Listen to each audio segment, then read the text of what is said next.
ECU? R. Do you bleed purple and gold? Are you ready to hoist the colors? Hoist the colors! It's time for the most in-depth look into the world of ECU athletics. Welcome to Hoist the Colors with your host, Stephen Igo on 94.3 The Game. Watch the show live on Facebook and at 943thegame.com. Here's Stephen Igo. Welcome into Hoist the Colors. It is a game day edition, Thursday, October 9th of the show. We are live from New Orleans, which is why we've got the different background. If you're watching on our video stream, we are approaching kickoff. It'll be 7.5 hours from right now. 6:30 Central Time here in New Orleans, 7:30 Eastern, East Carolina at Tulane, a pivotal American Conference game. We are live on YouTube. We are live on Facebook. We are live on X. As always, you can download the show's replay on Apple Podcasts or Spotify and check out any of our shows there, like we did earlier in the week when we called with Kevin Monroe, Corey Glore, who, by the way, I met up with last night in New Orleans, had a pirate beverage with. Was great to catch up with Corey. Also checked out Bourbon Street with some friends, including one Scott Rogers, who was hanging out in this very Airbnb. May or may not make an appearance during the next hour if you're watching on our stream. But we have an exciting show ahead. Obviously, the comments sections are open. If you got a question, comment, concern, we are going to make our game picks with Bobby Harward, our college football and NFL picks, and we will also have Maceo Donald join us, ECU sideline reporter. We've got Philip Pilkington. He is back in Greenville. Philip, you did not, I'm guessing, experience the same amount of, I don't even know the word, excitement in downtown Greenville last night that I experienced in downtown New Orleans. So you're probably in a little bit better state than I am at the moment. Yeah, it was a normal, hey, had a glass of bourbon after dinner, watched some baseball, watched a little hockey, watched some college football, and went to bed at, 11 o'clock. So it's kind of a normal night for me in Greenville. Yeah, look, I'll admit it. I'm a little bit on the struggle bus, but can't miss the show, and especially not a game day show, which, by the way, you guys, Patrick Johnson and yourself, you will be hosting the pregame show today, and that will begin at 4 o'clock? Yeah, 4 to 6:30 Eastern. Okay, 4 Eastern, okay, yep. Guys, the Central Eastern time always throws me off. So 4 to 6:30 Eastern, then the network will take over. Now, I'll be up there at 4 Central, so 5 Eastern, just for a quick phone segment, but you guys will handle that. And a lot of good things, man. A lot of good things. And this game in itself, we've talked about the implications of it all week. We were talking pre-show. The stat that really just makes you go crazy, which, by the way, sick background. I just noticed. Thought you'd like that up. Well done. John Summerall, Tulane's head coach, he is 29-0. He is undefeated when his teams outrush the other team. So now that could be 250 yards to 50 yards. It could be 95 yards to 90 yards or what have you. Obviously, his team has to have more rushing yards than the other team at the end of the game. But when that happens, under any scenario, his team has never lost. So I was thinking about that. I don't know if I was thinking about it last night as I was having power beverages or more so on the plane. But I was thinking about it at some point yesterday evening, just like how ridiculous that stat is. And it's like, do you almost have to alter your game plan significantly because of that? Because more than likely, if his team outrushes your team, you're going to lose the football game. But you also don't want to get away from who you are. So I'm just like, I feel like you almost have to just kind of ignore it, obviously keep it in mind, but you can't just like, man, we got to outrush this team, we're going to lose. I don't know, Philip. Like, it's kind of an interesting situation there when you really consider that stat says a lot. It's odd, right? So part of this makes me just think, is this team really good at running the 4-minute offense? When they get a lead, are they really good at milking the clock and running the football? I think that's what that says to an extent, but I'm sure they haven't won every game where they've had the ball with 5 minutes left in the lead. Like, you can't tell me there's been none of those situations where they've had to score at the end. So I don't think you alter your game plan, but I think because altering your game plan would be changing what you do offensively. And it's not like, oh, man, we got to run the ball more than they do. We're going to lose. Can't do that. But what you do have to realize, and Bobby wrote a really good point up in his piece about how successful this team is rushing the football. They're only throwing for 188 yards a game. You have got to force John Summerall teams to beat you through the air, is what that means. And I don't think that's altering your game plan. I would hope that's the game plan they've had all week of Retzloff can run. They've got 4 running backs. They stay fresh. That's another reason that he's got this stat. He's always had deep running back rooms, and you've got to hit them hard, hit them early, win the point of attack defensively, and then your offense will hopefully just win the rushing battle by default because you would be more successful. But you can't go out there and be like, well, now we're just going to run the damn ball and not throw it so we can change this stat. Also, Chance Scott texted me and wants to know what you think about your Carolina Hurricanes opening night tonight. And we know that Igo does not care at all, but Chance Scott wants to know. He wants to know what I think about the Carolina Hurricanes? Yes. His Carolina exact Hurricanes. text was, ask Igo about his Hurricanes. My Hurricanes. You know what he's asking about? He's not asking about the Carolina Hurricanes. He's asking about the Hurricanes we had in like the Alan Jackson song, "Call it a hurricane before I go insane." Yep. That okay. That is the Hurricanes, and they were good going down, and that's about all I can say. Because right now I'm feeling the brunt of a hurricane. It is taking me by storm, unfortunately. But we're here. We're trudging along. And Chance Scott is also feeling the effects of his. I can verify that as well. We hung out with him this morning last night. Yeah, he's still alive. Well, I know he's texting me, but I'm saying, do you know that he is feeling the effects right now? You've spoken with him? Oh, yeah. Okay. He's feeling it. Him and his buddy, Rico. So we had a ball, man. We did. We met up with a lot of people around the ECU family. I'm not going to name them by name in case they don't want their names out there, but it was just a good time. And that's the beauty of having a night game on the road. As much as it stinks covering a night game, because I won't be done working until 2, 3 a.m. So about the same time I came home last night, but in a different capacity. It's just one of those things. You do have more time to recover the next day. So it's one of those things. The positive of a night game, you get to experience the city a little more. So we did have a question here before we get a break in. Brad Williams wants to know, is there going to be a Mike Wright Jr. quarterback package? What do you think, Philip? Do you think we see it coming out of the bye? Yes. This would be the time, right? I think so. Look, you've had the bye week. You're at the kind of games you've got to win. You're past the whole we don't want to put stuff on tape for opponent X. No, opponent X is here.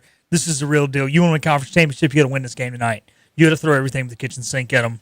Yeah, if you're going to use Mike Wright in any capacity this season, if we don't see him tonight, we're not seeing him, other than the little bit we've seen him so far. Yeah. I mean, this would be, Tulane's front, very tough to block. How do you try and negate that? You get an extra blocker in the run game. And I get it. Look, if Mike Wright goes into the game, they're going to key on him. That's fine. All right. The red zone offense as it is not really working. So unless they feel confident in what they fixed during the bye with Hauser at quarterback, I'm fine taking a shot with Mike Wright. And even if it doesn't work, that's okay. At least it sets up later in the season. All right, he's coming in. We know he's probably going to run it. All right, play action pop pass. He can throw the football. He is not just a stationary he's not just a running quarterback. I'd say bring him in now and have him hand the dang ball off. Because like you said, they're going to key on him. Don't give him the ball. They have to hold the end. Yep. Yeah. Yep. Got to respect the run game. All right. Also, Johnny asked me, has John Rothstein responded to my tweet yet? The answer is no. John Rothstein, college basketball insider for CBS Sports. He's at UNCW. He's been at NC State. He's been at UNC. I asked him, when is the ECU stop? He has not responded yet. I'm going to say he does not make a stop in Greenville. I'm going to agree there, unfortunately. Yeah. So, but when we beat Carolina, St. Bonaventure, and Michigan State, his rear end's going to be here next year. Well, if all that happens, that he will definitely be here. I'll tell you that much. And ECU may have a new coach because Schwartz will probably have a bigger job if all that happens. All right, we'll get a break in. We'll come back. We'll get to Maceo Donald. Then we'll have our game picks. We'll have Bobby Hallward. I believe he's coming into the studio. So he'll be there with Philip. I'll be here in New Orleans. We'll have our ECU-Tulane final predictions as well. So we have all that coming your way. This is Hoist the Colors on a game day Thursday. The team of Flatlands Jessup is working overtime to help ensure that Eastern North Carolinians like you get the health insurance help you need this open enrollment period. New legislation passed meaning more people than ever qualify for affordable coverage. Let us help you today. Big tax credits are back. Get a 30% tax credit, up to $2,000 off your new Mitsubishi electric heat pump install. Let Comfort Master help you take advantage of the tax credits with a qualifying Mitsubishi electric ducted heat pump or non-ducted Mitsubishi electric mini splits. Mitsubishi electric mini splits are ideal for bonus rooms, garages, or sunrooms. If you need a new HVAC unit, call Comfort Master today. Call Comfort Master. Call Comfort Master. You know what the problem is with standard belts? Usually you have to choose between too tight or the opposite, too loose. But with Anson Belt and Buckle, you don't have to choose. We got rid of the holes and instead have a track system designed for micro-adjustability. That way you can enjoy a perfect fit every time. Anson Belt and Buckle. Find your perfect fit today.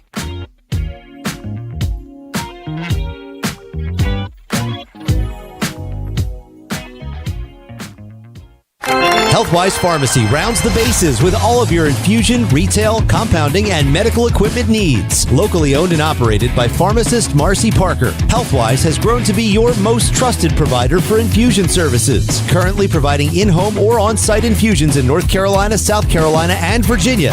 Visit Healthwise Pharmacy at 615B South Memorial Drive or call 252-295-0059 to speak to a patient service representative to find the option that best suits your needs. Tired of the 1-800 numbers advertising Medicare products? Flatlands Jessup has 6 offices all throughout Eastern North Carolina. Get face-to-face help from our local award-winning licensed team. Stop by today. Flatlands Jessup, your whole world covered. The best burgers around. Everyone loves a thick, juicy, and fresh burger. Tiebreakers does real burgers better than anybody. And don't forget about the cheese sticks, fresh salads, and more. So don't just go to any burger-themed restaurant chain. It's time to break the chain and eat local. Tiebreakers, burgers and sports at its best. Go Pirates! Arg! In this age of globalization, we've learned that bigger isn't always better. Ever tried to get phone help from a big corporation from a real person? Right. That's what's so nice about Phelps Chevrolet. After more than 50 years serving our community, Phelps remains family-owned and operated. Mike, Daryl, Wave, West, Allen, and Clay deliver hometown service and integrity, same as always. They share your experience, they share your values, and they are ready to help with any motoring need. Come get you one.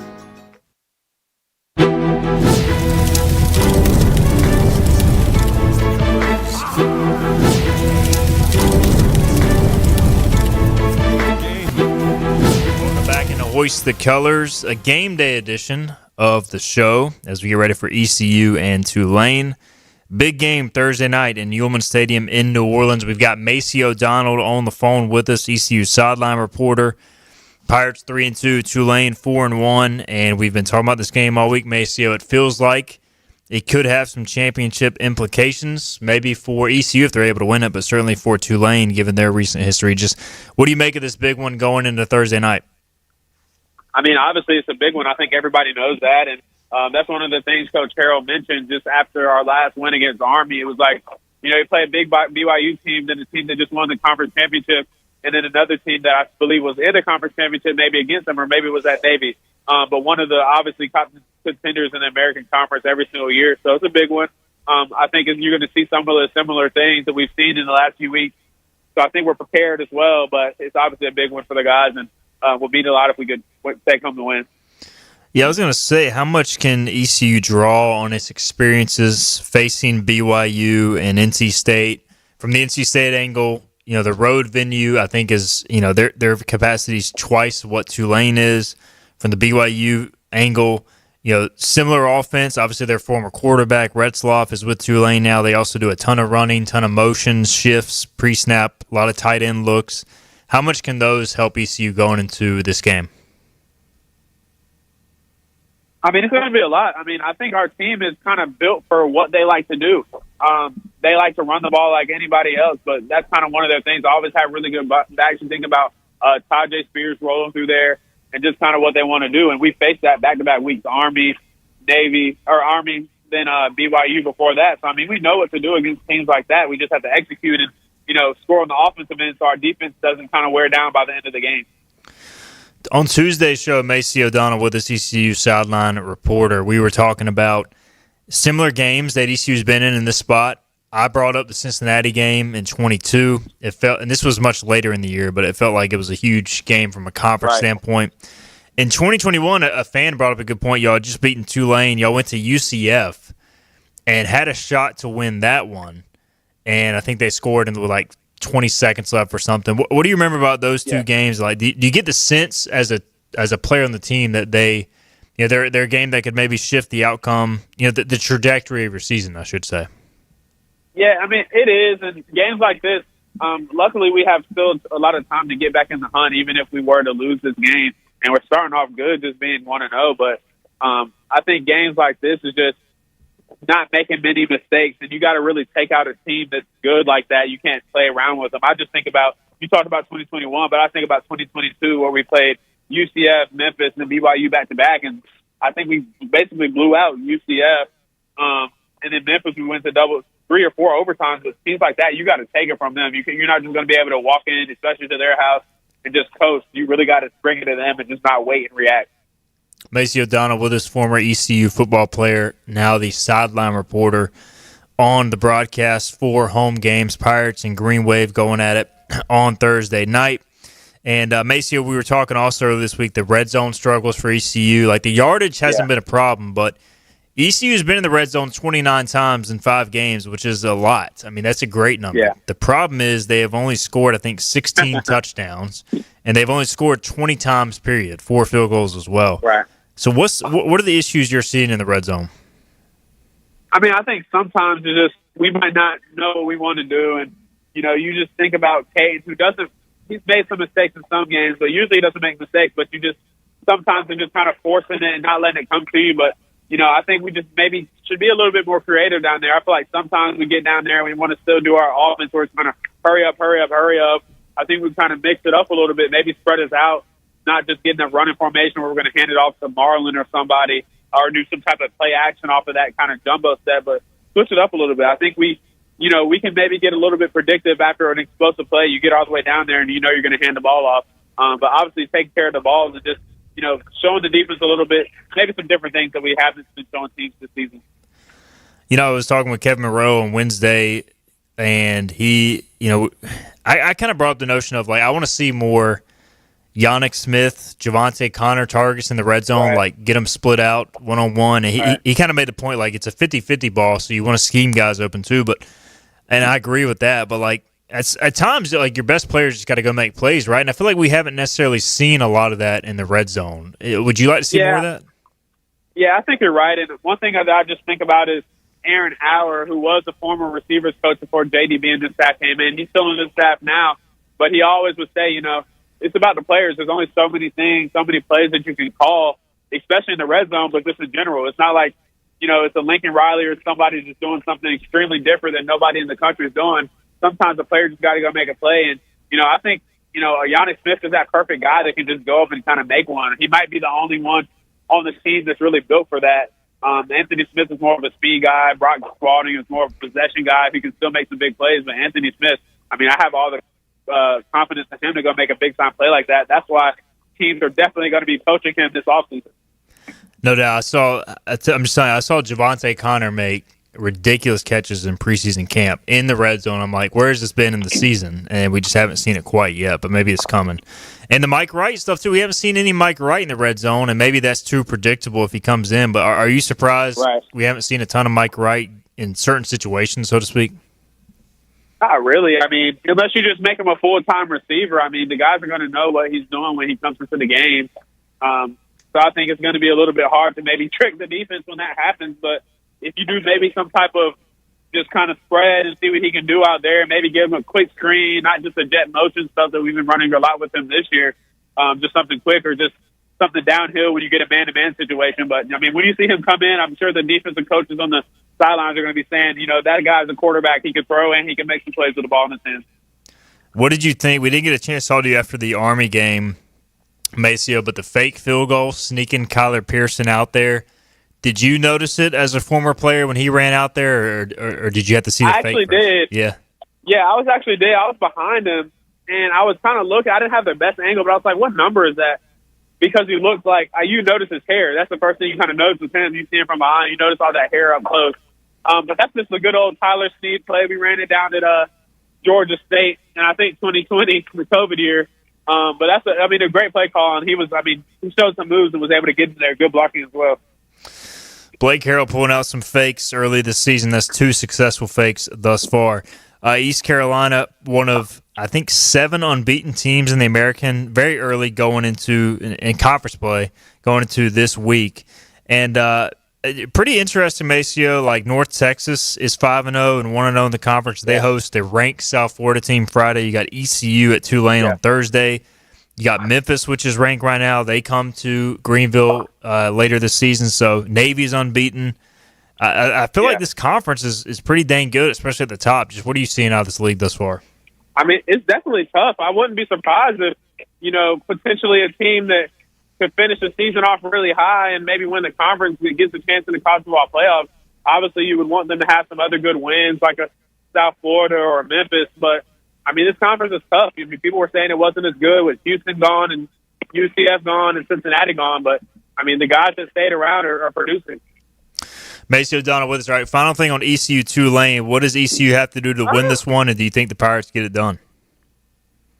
I mean, I just think it's not making mistakes. I think our offense is always going to keep us in games if we just start early. I think when we've not had really good games, it just took us a long time to get going. You just think about the BYU game or even State. We were always playing from behind and relying on our quarterback to just make every single perfect play. And, some of those games, specifically BYU, he turned the ball over. But I think our defense is going to show up like they have been all season. And if we were able to just make plays early, I think we'll have a really good shot. All right, Maceo, we only get you on after the Kansas City Chiefs lose. And they lost in about the most humiliating way on Monday night. Trevor Lawrence gets stepped on by his offensive lineman, falls down, gets up and runs in for the game-winning score. The Chiefs are now 2-3. And what's going on with your guys, man? This is becoming a common question. I think Monday night was just a fluke. Last night was just kind of a fluke. However, I still think we're one of the probably top 5 best teams in the league. I don't think any team has really just showed its dominance. I mean, the Chargers have a lot of injuries. The Eagles seem like they're fighting within house, at least on that offense. Baker looks good, but I don't know if you trust Baker and them to make a super deep playoff run. The Detroit Lions maybe are the best team in the league, so it's not any world beaters I see. And if you get Mahomes and Rashee Rice back, I think maybe this coming week or next week, they're probably going to be pretty dangerous. You get Lions at Chiefs Sunday Night Football. That should be a great game despite the recent Chiefs struggle. And, we were talking earlier, Philip and I, this week, basically like the league itself, the product doesn't necessarily seem as good as it used to be. Like the play maybe isn't as clean, but it feels like the league is maybe more wide open than ever. Like the Patriots go in and beat the Bills. My Broncos knock off the Eagles, who have been outgained in every game. Like, I'm kind of with you. Like, nobody feels unbeatable. And as a fan, maybe, unless you're the Jets, maybe it makes it kind of fun. Yeah, I mean, it definitely does. And it's kind of like how college football is this season. It's like a lot of really good teams up top that most of them will probably enter at least with one loss going into the college football playoffs. So it's really anybody's game. But I think the NFL is just so different. I mean, it's only a certain amount of teams, and all those guys are pros. Even on the Panthers, you see when they show up to play, they can beat some teams. So I think it's going to be fun. And playoff football is still a while away, so still a lot could change. All right, Maceo Donald, always give you a chance to plug what you're doing professionally. Obviously, you take the time to come on this show, which is awesome. We do appreciate that. But check out your work online, obviously, for the Carteret News Times. Plug that, if you will. And then also, you're telling us you're waking up for work like super early for WCTI, which is awesome. So what's Maceo Donald got going on in his professional life? Yeah, man. So about 6 months ago, I started producing at WCTI, Channel 12 in New Bern. If you're in the Eastern North Carolina area, it's Channel 12. So I'm producing for them the 7 a.m. show and the noon show. So I go in at about 3:30 every morning. I produce for the 7 a.m. show, which is from 7 to 8. And then I have a little lunch break from about 8:30 to 9:30. Come back in for a daily content meeting. Then I get ready for the noon show, which is 30 minutes. But I go out with them on Friday nights reporting for the Blitz, and some high school football, also writing for the newspaper, doing a sports column every 2 weeks. So I will have one this week, and it's been completely ECU football-centric this entire season. So that's kind of where my heart has been this year, just trying to plug the ECU football guys and just paying as much attention to that as possible. Check it out, Carteret County News Times and Maceo on WCTI, man. Well, that's awesome. We appreciate your time, of course, on this show. And hopefully the Chiefs lose again so we can have you back on next week.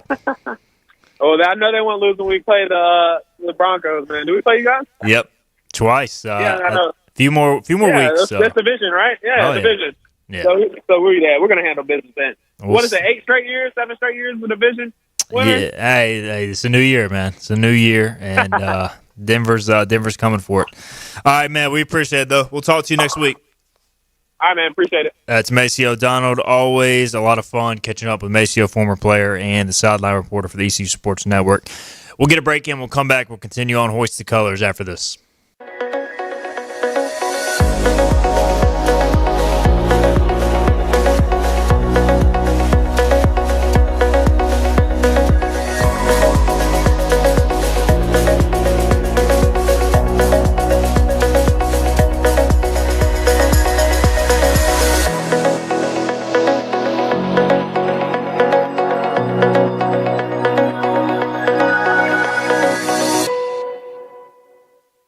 Storm season is approaching. North Carolina weather can damage your roof, and before long, a small leak can turn into a big problem. Your home is one of your biggest investments, so protect it with Wells Home Improvements. We work with all insurance companies for a hassle-free roof installation experience. Call us today and get 10% off your roof installation when you mention this commercial. 252-227-8403 or visit us online at wellshomeimprovements.com. Wells Home Improvements. Local, honest, dependable. This is about you, your family, and the health of all who live in Eastern North Carolina. This is about the transformation of a health system into something more powerful and more human. About creating new ways to treat disease and keep you well. This is about ECU Health, which is to say, it's really all about you. ECU Health. Minds, hearts, purpose. You have a choice when you invest in insurance, and when you choose First State Insurance Advisors, you're working with people you can trust. Clark Stallings has deep ties in the community. His team, including Keaton Smith, Regina Asby, Phil Leyva, Max Joyner Jr., Max Joyner III, and Ginger Smith, provides knowledgeable and professional advice. First State Insurance Advisors is an independent insurance agency. They offer all types of personal insurance as well as various types for business. Call or email First State Insurance Advisors today. We want to be your trusted choice agency. Acre Station Meat Farm, along with Lane Angus Beef, bring you Farm to Fork Beef. Stock your freezers now with affordable beef boxes just in time for the grilling season. Farm to Fork Beef brings quality local beef to your family. From your traditional butcher shop, Acre Station Meat Farm. Come on down to Acre Station Meat Farm and find out why we're #1 in fresh cuts and friendly service. Acre Station Meat Farm, Highway 32 North, Pinetown. At National Finance, we're all about hometown support, just like ECU football. National Finance helps us win on and off the field. They've got your back when you need it most. Fast, easy personal loans for life's big plays. And just like us, they're committed to Eastern North Carolina. National Finance, proud supporters of ECU athletics. Visit nfcmoney.com for loans as fast as today. Pirates play here. Arr! This is Hoist the Colors Radio with Stephen Igo. Yes! That was so good! On 94.3, The Game. Welcome back in. Segment 3, Hoist the Colors here on a game day Thursday. Pirates get ready to take on Tulane. We have Bobby Howard back in the Greenville studios along with Philip Pilkington. We've got the trio box. Bobby Howard is wearing his Carolina Hurricanes hat and not a New Orleans Hurricanes hat, which we talked about earlier, the drink. How you doing, Bobby? I'm great. Yeah, if you're not careful, that New Orleans Hurricane can hit you pretty good. But representing the Hurricanes opening night tonight, so they'll be on the small TV. Obviously, I'll have the Pirates on the big screen, but excited for a night filled of sports. Appreciate you rolling into the studio today, and you'll be back tomorrow. By the way, tomorrow we are going to do our reaction show. It'll be from 10 to 11 a.m. Eastern, right? Is that what I told you guys? Yes. Okay. Yeah. 9 to 10 Central for me. So I was trying to get my math right here. So 10 to 11, we'll stream it then. It'll air on 94.3 The Game radio at the usual noon slot. But if you want to join the live stream, react live with us, it'll be 10 to 11 Eastern Friday morning. All right, quickly before we get our football picks, get Bobby's take on ECU-Tulane. The American did release its men's basketball preseason media poll during our interview with Maceo Donald. Jordan Riley, first team preseason all-conference. ECU picked to finish 10th out of 13 teams. First off, I thought we weren't doing these preseason polls anymore. We didn't do one for football. Why are we doing one for basketball? So I don't understand what the conference is doing. I like Tim Pernetti, but can we find a consistent deal on this? But ECU picked to finish 10th. Memphis, your favorite. South Florida, 2nd. Tulane, 3rd. UAB, 4th. Wichita, 5th. So I don't know really what this all means, but clearly not a whole lot expected out of the Pirates this year. So I just wanted to bring that to everybody's attention. Season opens November 4th. We'll talk more basketball as we get closer. All right. Bobby Howard, Philip and I, we've talked about this game a lot. I'll give you the floor real quick before we make our pick. You wrote a great film analysis, as you've been doing, for every game. How do you kind of feel about this one heading to tonight? I think Maceo kind of hit on it with you last segment. I think everything that Tulane does really well, we do too. I think our run defense is probably the strength of this football team, and it's going to be matching up. I really like this matchup. I think it's favorable for the Pirates. One thing I tried to mention in the article, though, is Tulane is used to these type of games. This is going to be new for this ECU roster. So how do they go out and perform? I think it's going to be a tight battle, but I think it's definitely a winnable game. And, I'm just really curious how this team shows up and shows out. I was watching – in between watching the Mariners collapse yesterday, I also watched the Tulane and Tulsa game. And I have to say, their O-line is good. Their D-line is good. Their receivers didn't impress me a ton. They're all, smaller and shorter. And, Retzlaff can spin it, man. He was making some great throws. And I just don't know if, they have great receivers. And maybe they'll prove me wrong tonight. But, they got fast guys. I just don't know if they have anybody that you're just scared of. So I almost wonder if that's more the issue. Obviously, they want to run the ball, Bobby. But, did you see any receivers who really, outside of Hayes, and he was just okay at FAU, that really just scare you? Hayes was going to be the only one that really scares me. Yeah. I mean, you're going to have to bring him down because he's quick, he's shifty, and he can be pretty elusive. So he's the one that they're really going to probably key on in the secondary. But to your point, yeah, that was what surprised me with the film, because what I remember from Retzlaff at BYU was, excuse me, he was a true dual-threat quarterback that was able to run and throw the football. And then normally before I do these breakdowns, I go through the stats, I read the box scores, and just to try to get a feel for what I'm going to be looking at and to see if the stats bode true to what I'm seeing on film. And I was honestly shocked to see how much they did run the football, because he can sling the ball. Now, the other thing, schematically, they kept it very simple too. So I don't know if, he got there really late in the offseason, so maybe that's part of it. Them having a bye week, maybe they add some more concepts in the passing game this week. But it was very simple. But that, to your point, could be a byproduct of the receiving position as well. Yeah, no receiver receiving touchdowns through 5 games. He has a couple of tight ends. And so we'll see, just be interesting. Again, they have speed.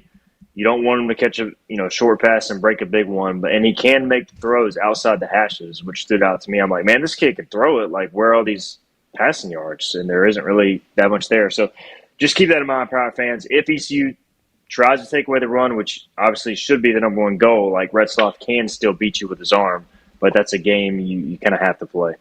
All right, let's get into our picks. The number is at 6.5. It opened at 7.5 in favor of Tulane. It crept down to 6.5 late last week, and it's kind of held there in favor of the Green Wave. So, who wants to go first here?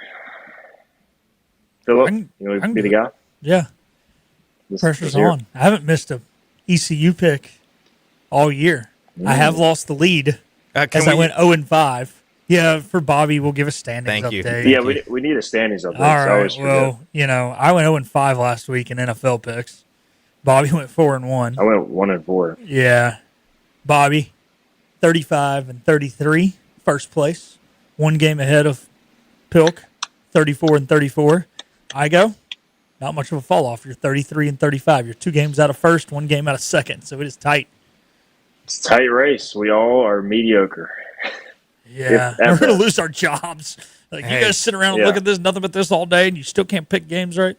If you hit 500 in baseball, you're surefire first ballot Hall of Famer. So football. Yeah, you complete 50% of your passes, your rear end's riding the bench. This is fair. Look, this is why Vegas makes the money.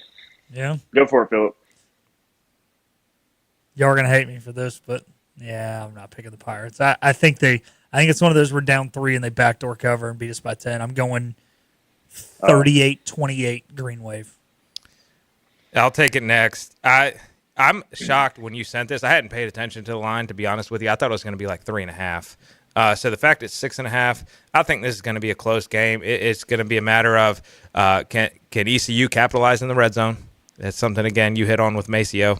Can they capitalize? Can they not beat themselves? Limit the procedural penalties. I think if they do that, it's definitely a 1-score game, if not a Pirate victory. If I were putting my money on it, I'd be betting in favor of the Pirates and the spread, but I would be Tulane in the money line. So just to clarify, I think we cover. I don't necessarily know we win. I have Tulane scoring 24, ECU scoring 21. So that would give me ECU covering the 6.5. I'm kind of with Philip. At first I wanted to pick Tulane by 10 because I could see it being close and they scored late. But the other thing is they've been bad in the fourth quarter. Tulane has. They've been good early, bad in the fourth quarter. So I do wonder if ECU is able to keep it close and not let them get out to an early lead. How does that change, obviously, how they want to do? So we'll see. So Bobby and I on the Pirates to cover. Philip is on the Wave. All right, another big American game Friday night. South Florida going to North Texas. North Texas is a 1.5-point favorite. This kind of goes back to the same conversation we're kind of having about Tulane, ECU. Like South Florida's kind of been in the spot before. I trust them more in the spot. Look, North Texas, maybe they'll have a home field advantage on Friday night. I do know when I went there last year, it was an embarrassment, and that team was actually decent. They had no fans in the stands. So I don't know. I'm going to take South Florida here to win on the road as the better team. Bobby, I'm going to go. I'm going to zag a little bit. I'm not fully yet a believer in South Florida. I know they had some great wins early on, but I want to see them do it on the road. North Texas, because it is so empty, is going to be a tough environment to play.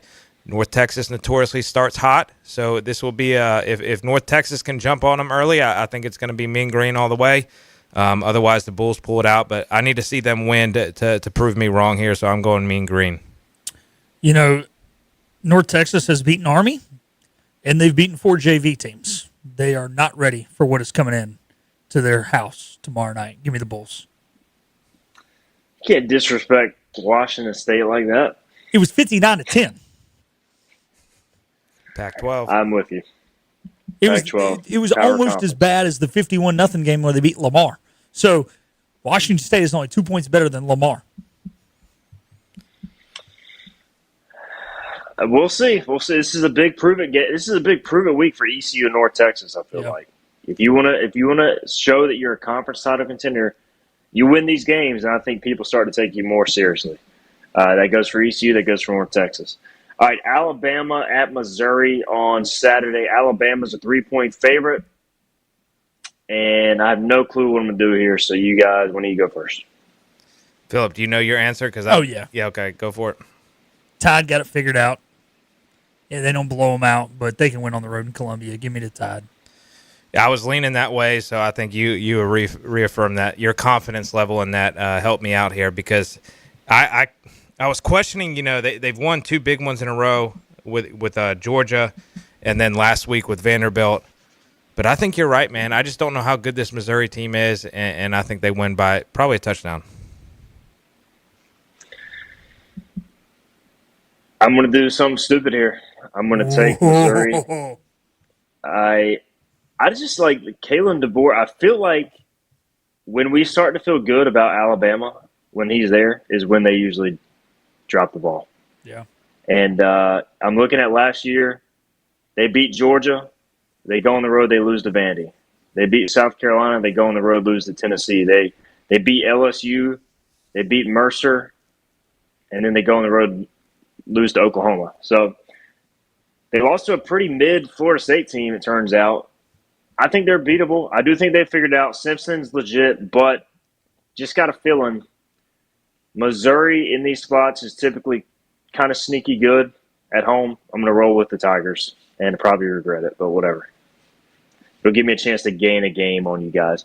All right, Oklahoma, speaking of crazy lines, against Texas in the Red River rivalry. I guess we can't call it the shootout anymore. The Red River rivalry. Texas is favored despite being unranked because John Mateer obviously he's questionable, right? But most people don't really expect him to play. So is that why this spread's so close?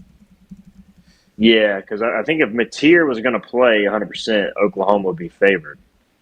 He's listed as questionable. He's trying to play, but he just had surgery a few weeks ago. So I think even if he plays, he's not 100%. So, and I also feel like the team that usually goes in with being doubted, which would be Texas in this spot, usually wins this game. So give me Texas. Don't feel great about it, but I'm going Texas.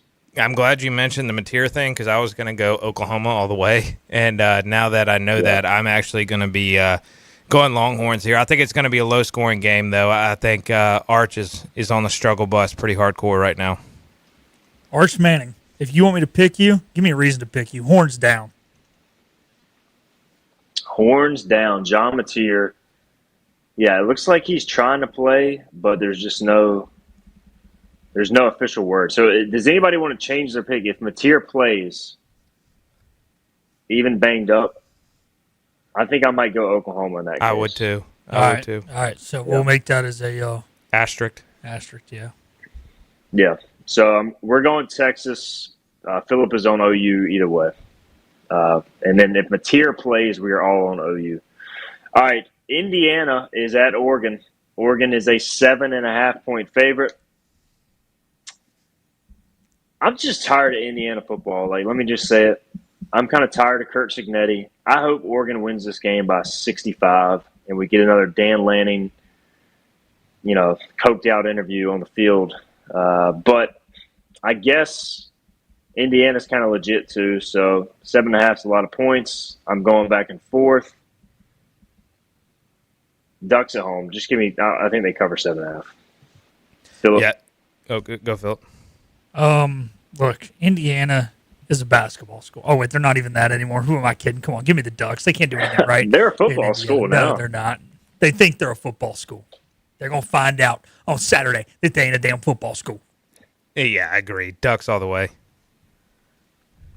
All right, we're all on the Ducks. When Indiana wins, we're all going like idiots, and we'll still pick against them. Michigan is at USC. Lincoln Riley hosting the Wolverines. USC a 2.5-point favorite. Bobby, I'll let you start this one for your boys out in Trojan Land. Yeah, fight on. The Michigan offense isn't going to be able to keep up and score. This is probably the worst number 15 team in the country. Give me the Trojans. They're the only team ranked 15th in the country. But it's the worst, in the last however decade or so of the team ranked 15th. What do you got, Igo? I got USC here. I don't love USC, but I believe they're coming off. Are they coming off a bye here? after a loss. So yeah, they I think are a bye. Yeah. Yeah. Okay. Yeah, because they lost to Illinois. They had a bye. They're back at home. I'm liking USC in the spot. I don't trust Michigan. Bryce Underwood. I don't trust either one of them. I'm just going to go with the home team. I don't trust either one of them. So let's go USC. All right, we got to get a break so we can do these NFL picks. All right, there are your college picks for the week ahead. We'll get a break in. We'll come back. We'll make NFL picks after this. It's time to soak up the savings at Greenville Toyota. Summer is here with hot deals on a great selection of new Toyotas, like a Corolla, $189 a month, or Tacoma, $279 a month. Soak up the savings at Greenville Toyota. You know what the problem is with standard belts? Usually you have to choose between too tight or the opposite, too loose. But with Anson Belt and Buckle, you don't have to choose. We got rid of the holes and instead have a track system designed for micro-adjustability. That way you can enjoy a perfect fit every time. Anson Belt and Buckle. Find your perfect fit today.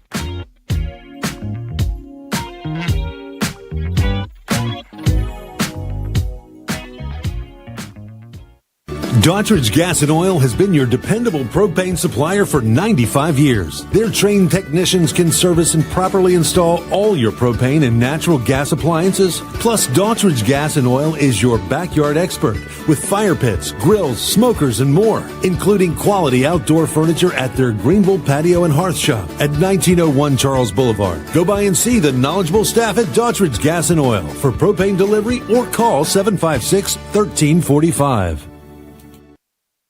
Other restaurants claim their food is fresh and fast, but are they friendly? At Moore's, you're treated like family the minute you walk into their doors. With locations in Winterville, New Bern, Swansboro, Morehead City, and Jacksonville. We've been practicing what we preach since 1945. At Moore's, our barbecue is slow cooked and smoked over real wood daily until it's so tender it's falling off the bone. Combined with our fresh chicken, cooked-to-order seafood, and homemade fixins, we're sure you'll agree. If it's not Moore's, it's less.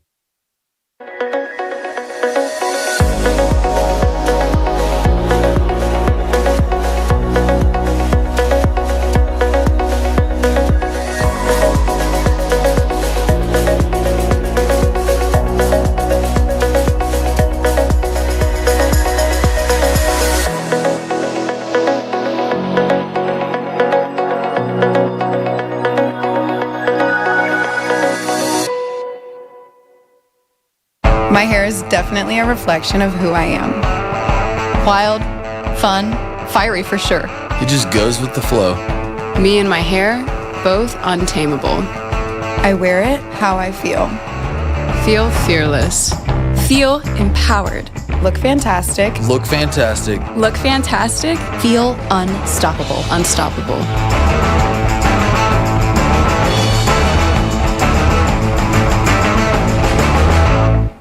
The sun is out, and so are the deals at Greenville Toyota. Soak up the savings on a hot selection of new Toyotas, like a Camry, $229 a month, or RAV4, $289 a month. Soak up the savings at Greenville Toyota. Everything you need to know in the world of ECU athletics. This is Hoist the Colors with Stephen Igo on 94.3 The Game. Welcome back in. Final segment here. Hoist the Colors on a game day Thursday. We've got Bobby Harward back in the 94.3 The Game studios. We've got Philip Pilkington there as well. Let's dive right into our NFL picks, gentlemen, so we have time. London, Jets, Broncos. Even as a Broncos fan, this game is disgusting. I don't even want to get up and watch this, but I will. The Broncos are a 7.5-point favorite. The Jets are winless, the only winless team in the NFL. I feel like Denver's starting to figure out their groove.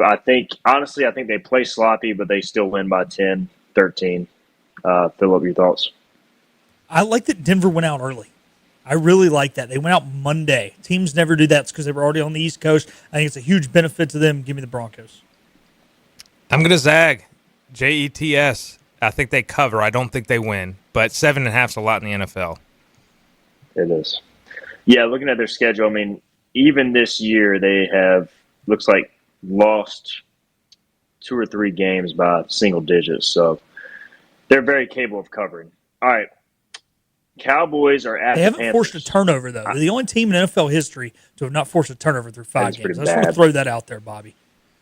I still believe Aaron Glenn is going to do his little catwalk on the sideline again after they make some sort of play, but it's not going to be enough. Cowboys are a 3-point favorite at the Panthers. I'm kind of surprised this line isn't higher. Am I missing something here? Vegas. I mean, I'm going Dallas. Here. Yeah, Vegas going to lose a lot of money when the Cowboys cover. Yeah, I think the Cowboys win by 2 scores. Yeah, this is way too close. Yeah, the only thing that may keep it close is Dallas really doesn't stop the run well. Carolina's proven they can run the football, but still, I mean, Carolina's offense is not keeping up with Dallas's offense. Let's just be honest. Yeah, that fishy line, though, sometimes it's a good thing for a team like the Panthers. Lions are at the Chiefs. The Chiefs are a 2.5-point favorite. There's just no way. I keep saying this, and the Chiefs keep losing, but there's no way the Chiefs are going to be 2-4, right? So give me the Chiefs 2.5. I'm going to take it. Go ahead, Bobby. Chiefs are going to be 2-4. Give me the Lions. Wow, you called it last week, and you were right. Here's the thing. Look, the Lions 1-53 is the best roster in the NFL. I really believe that. However, that Arrowhead voodoo magic, I think Kansas City pulls that. If it was one of those things where they were both 4-1, I'd be all over the Lions. The Lions are a way better team. They're better than everybody, but I'm going to take KC.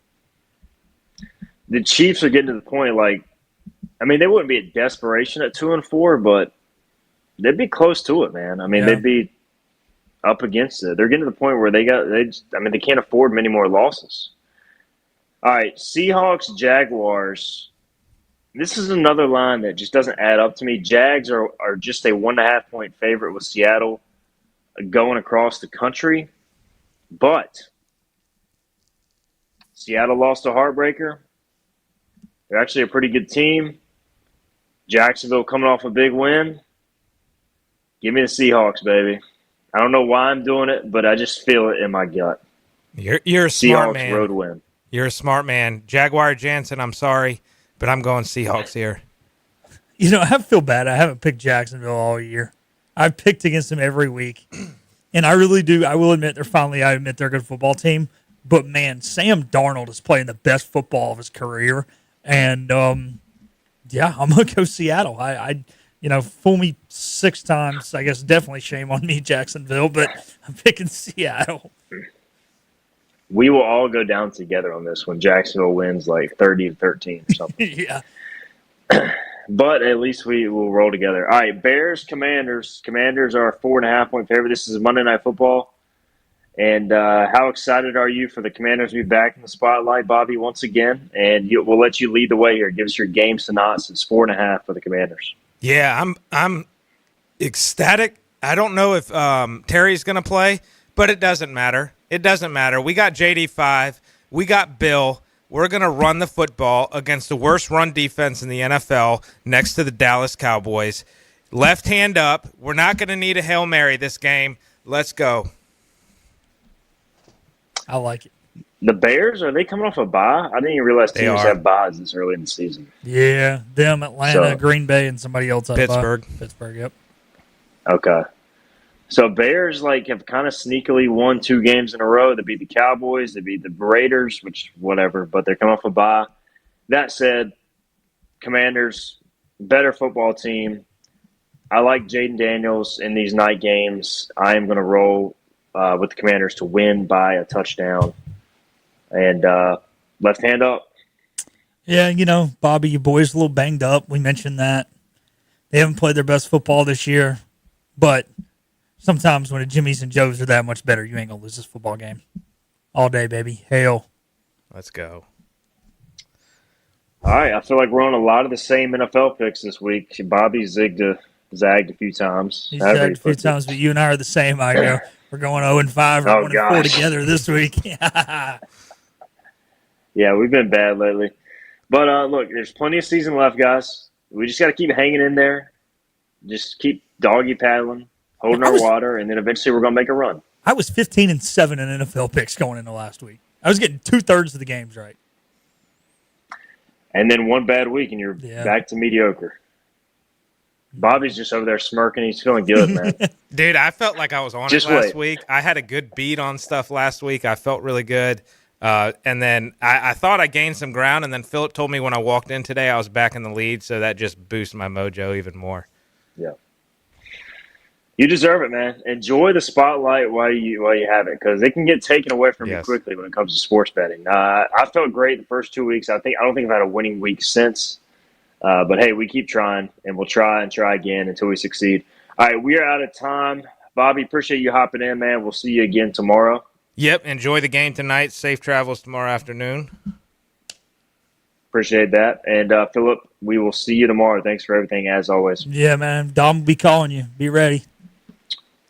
All right, you can hear the pregame show 4 to 6:30 Eastern time. And also, again, tomorrow for the reaction show, we will go live on our streaming platforms from 10 to 11 a.m. Eastern time. So 10 to 11 a.m. Eastern. Again, the show will re-air if you can't make it then at 94.3 The Game at the normal time as well. And then we will also have, obviously, the podcast version if you can't catch it. But again, 10 to 11 a.m. Eastern on YouTube, Facebook, and X, we'll react to hopefully what could be a big Pirate win. We'll see what happens tonight in New Orleans. Everybody enjoy the game day. These Thursday night games are starting to get into a little bit of a routine here, I guess. But we'll see you guys tomorrow for the reaction show.